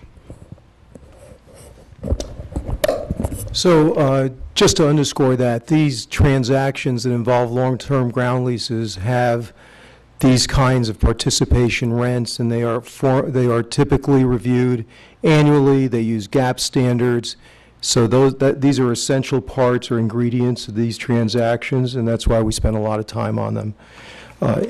Another thing we spend time on is the due diligence. As Steve Proud indicated, there was an initial round of due diligence on CenterCal as a developer when they were selected for the exclusive negotiation agreement and the memorandum of understanding. That was followed, as you know, by a substantial period of negotiation of the ALPIF, and part of that negotiation required a due diligence review prior to your approving the ALPIF so that you could have enough understanding of the commitment and capacity to fulfill the commitment that this deal requires. This is a large transaction, so the issues of resources, both technical and financial, are essential to all of us in the community so that we know the developer and their capital partners can perform. As part of this due diligence process, Cosmont, supported by the legal team, spent a significant time with the developer, CenterCal, its entities, and Westport, which is the capital provider entity, and was able to come to a very clear understanding, number one, that the resources for this transaction, the equity resources for this transaction, are available, exist, based on our review of the financial statements that were provided by both CenterCal and Westport. They are significantly funded entities. And so there is comfort that they have the full financial capacity to apply for a construction loan, which they're going to have to do in the marketplace, fulfill the requirements of a lender, and continue down the road to securing those approvals. We confirmed that the schedule for that process would follow within the 90 to 120-day period after approval of the ALPIF, and would take about that 3 or 4 month period. So they can move, I think, within commercial standard of reasonableness in terms of timing, and they're prepared to do that. Once again, we did confirm that their equity source capacity to fund the project is there. We also spent significant time looking at the ownership and entity structures. Who owns the entities? Who are the parties to the entities? What are the entities' comprised of? How are they formulated? Are they registered? Do they have any features, language that would be in contrast to the requirements of our transaction and the output from the subsequent leases? We found they did not. The entities are in place, they're active, they're appropriately documented, they're positioned to perform, and of course, as I said, the capital is there as well. We also confirmed that the financial feasibility of the project is intact in terms as currently planned. We understand as a review of the construction costs and pro forma at this stage in the game indicates to us that the costs of the projects are within range of expectation, and from those costs we're able to derive both revenue projections as well as financial requirements in terms of funding. So we're able to take that pro forma and those construction costs and back into the amount of a loan that they're likely to have to apply for, which then allows us to assess that the resources to cover the equity required for that loan are there and compatible with the marketplace. So we're able to connect those dots and get through that. And of course, we reviewed the proposed construction schedule, which absolutely supports this project going forward in the next period of time after the ALPIF is executed. So we also indicated that this is the second round of due diligence. There is a very important third round, and I call that the pre-ground lease due diligence. So after the ALPIF is approved, should it be approved, then we move into a period of time in which the developer takes that data that we saw and converts it into a full financing application package. And in order to do that, they will, based on the ALPIF, have to submit to us, the city, a financing plan. So what's the financing plan? Well, it is the components of those are really comprise all the elements that a lender is going to have to take a look at to determine whether or not they would accept and approve a construction loan in the range of about $300 million or so. That includes, of course, the updated financial performance, the leasing plan, the commitment of capital, the approach to the marketplace in terms of timing of the project, the proposal from the developer to secure the project, secure tenants in a required period of time, completion dates, insurance, surety, performance bonds, the entire package. So the third level review, what I call the pre-ground lease review, is very significant for us. It starts again with the financing plan. It moves to the ownership structure and development entities, which, by the way, may change or adjust from the time that we review them in the ALPIF phase to the construction loan phase. We will review all proposed funding sources, all equity sources, and of course, the funding application itself, the construction application and the construction documentation must be approved by the city. We have to review, receive, and approve the construction loan. So we have the pre-application package, application package, approval conditions, all of which we will have the opportunity to look at and review. All of this, of course, is premised on an updated project and operating pro forma. It's axiomatic that they cannot go out into the marketplace and ask for specific lending authorizations from various qualified lenders or groups of lenders without updated project and operating pro forma and an updated leasing plan. We'll have a chance at that third level review, the pre-ground lease review, to thoroughly look through the leasing plan again and identify committed tenants. Next slide. So leasing due diligence, very important. The project, of course, sits on the strength of the composition of the tenants, the quality of the project, the attraction of the design, the attractiveness of the design. So we had a chance at Cosmont to spend significant time with CenterCal and have significant comfort, substantial comfort that they are well down the road to a very robust and targeted leasing plan that fits the characterization, the character of this project in a very compatible way. The tenant leases, of course, aren't going to be signed at this point. We're still in a well pre-construction mode. The ALPIF agreement, as you know, really sets the basis for the developer to be able to secure a construction loan because it provides the entitlements and other related approvals. But the leasing activity has begun, and that's the point. We have confirmed that CenterCal has been in the marketplace. They've conducted extensive tenant outreach. They have, significant activity and discussions, and they also have retained a very highly qualified leasing team who has both national, California, and local experience.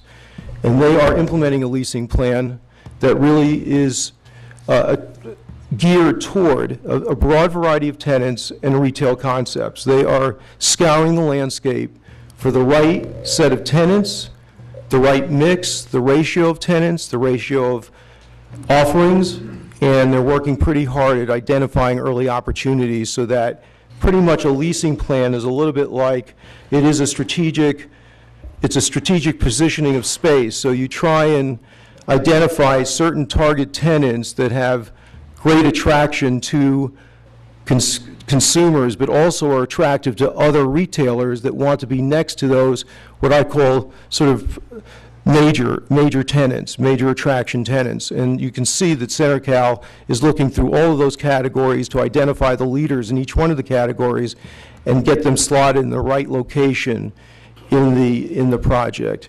We have reviewed the tenant site plan, and we've seen where specific tenants or groups of tenants, different tenants within the same category, are being discussed for certain positions in the retail plan. Next slide. So just as a summary of what we've seen at the highest level, because we can't convey and breach the confidentiality of these detailed efforts and discussions that CenterCal and their leasing team is having with the entire marketplace, we can summarize those, I think, rather prolifically to say that the restaurant food categories include authentic contemporary dining, a whole list of ethnic categories, American seafood, healthy, some newer concepts or nouveau, burger concepts, meat, butcher, coffee, tea, ice cream, local, a whole bunch of every possible configuration of the food category that we are seeing that is having success in the kinds of centers that we call lifestyle centers throughout the United States, I saw as being considered. Same with retail entertainment categories, including merchandise such as sports athletics, surf, beach, yoga, active fitness. We saw multiple apparel types of categories, some sports apparel, traditional. We saw community-based, books, specialty, and unique concepts. Again, targeted to a specific physical plan with potential locations of each of these categories, with priorities for certain vendors in those locations. So it's a very complete and comprehensive strategic approach by concept type, by category, by quality, by price levels, by national versus local.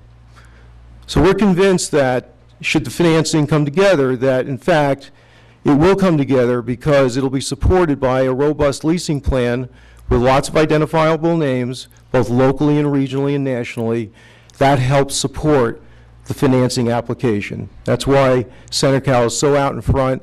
They know they need to be in that market because they have to have a comprehensive approach to the lending and investor marketplace, which not only includes costs, data, and approach, but tenant and leasing. So we've intentionally, even though it might seem long already, we've intentionally kept this presentation fairly short. We tried to address some of the topics that came up. We didn't necessarily want to go through the past two presentations that you received that went through every provision of all the leases. You've seen that information. I think you're well versed on what those documents contain. So our recommendation, and you've already taken this first step, which is to conduct the public hearing on the ALPIF, and then our second recommendation is that you adopt the recommended resolution approving the ALPIF. What we'd like to do right now is ask Fred Bruning of CenterCal Properties to come up, speak with you a little bit about the project and his perspective on the project going forward. So Fred, if you would, please.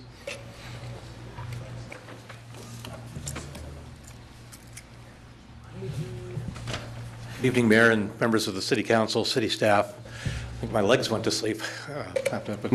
So nice to be here with you tonight. It's an honor, and it was an honor about 5 years ago to be chosen to be the developer for the waterfront in the city of Redondo Beach.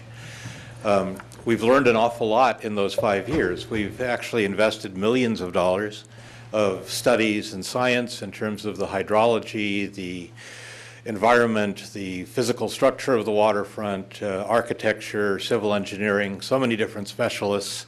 I think we've had at least 30 specialties and specialists involved in this process to provide us with the confidence and the science, not just the opinion, that we have a project that actually will work and be successful for the city.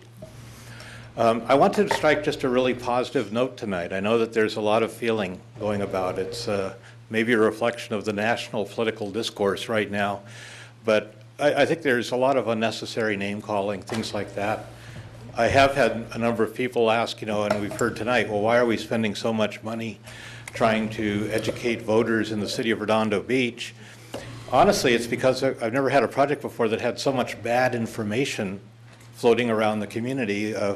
I'm spending a lot of time. I wish you all would come down. If anyone in the audience or if anybody has questions about the project, I will be at the Waterfront Information Center tomorrow afternoon. I'll be there Saturday. I'll even be there on Super Bowl Sunday, silly me.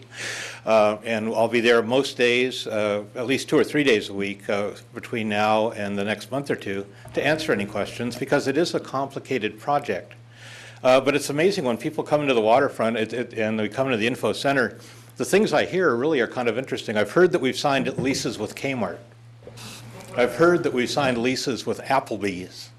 Couldn't be farther from the truth. I've heard that we're going to walk away from the project after a few years, leave the city holding the bag, and I wonder how is that helpful when we've invested all the capital for the project. You'd be holding our bag, actually, but we'd have fixed all the waterfront improvements for the city. With all of that, I think and most of the comments I hear are probably well-intentioned. I don't think people are deliberately, in most cases at least, trying to mislead the public, but it is a complicated project. It's one that really requires a lot of science, it requires a lot of dedication and a lot of really hard work to understand how to create a project that will work, how to create a project that will be sustainable.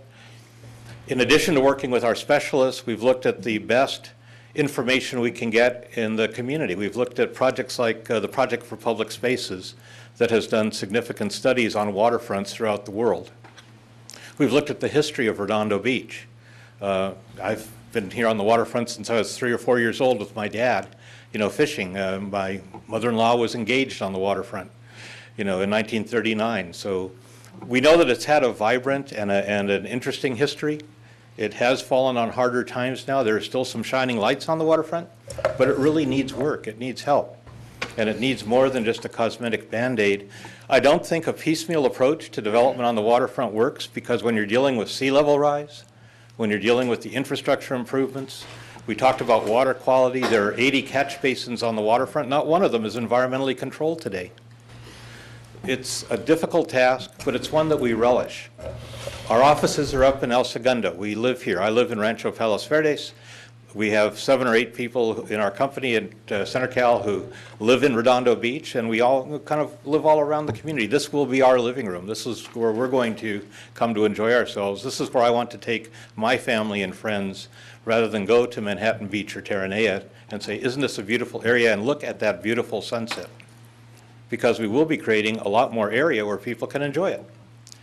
So with all of that, I would like to just say we're committed to this project. We're excited about the project. We have the capital and resources to complete the project. Our financial partner, Westport Capital, is here this evening to support us as well. And I think if you really come down and spend time to look at the project, I think some of the things that you might have been told will turn out not to be quite accurate. And I think if you look at other projects that we at CenterCal have done over the last 15 years or so, how far back do you want to go? We've not sold anything in that period of time. We've kept all the assets we've developed. If you talk to any community that we've worked in, I think you'll find that they think we're a great neighbor, we're a great resident of the city that we develop in. We get very involved in the community activities in the area. It was an honor for me to join the foundation board for the Redondo Beach Police Association. But we do that in every community we're in. We're not just doing it because we're here trying to get a vote. That's not the way we work. And again, I think you'll find that confirmed in any community you want to go to, that CenterCal has a project. So thank you very much. Thank you so much for all the work. Let's all keep calm. I love the comment about let's have a heart and a soul as we come to this election and not get all upset. And whatever the decision of the council and whatever the decision of the community, we will gladly accept. Thank you. Thanks. Is that all for the staff report? That concludes our report. Okay, I'm going to open it up. I'm not going to answer any lights yet. I'm going to open it to the public. Public testimony, and let's just keep it like you said. This is a volatile situation here. You think, and each side, and I agree, no flipping off. Saw one of those. I want, and refrain from booing and hissing and cheering if you can, because all it does is delay things. We'll be here later. It kind of reminds me of who refs soccer as kids in soccer or something like that. It's always, the other team always has a stacked deck, the other team always cheats, and the refs always favor the other team.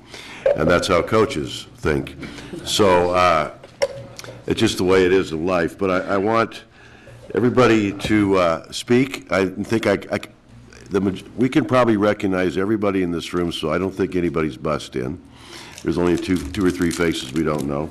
But after you speak, we'll deliberate, and the council up here will make a decision. So let's see if we can get through this with a bit of civility. Okay, I have a lot of them. I'm going to have my team of experts up here keep the lights going for me. So they're going to yell at me if you hit the red light. So Don Zillup's the first one up.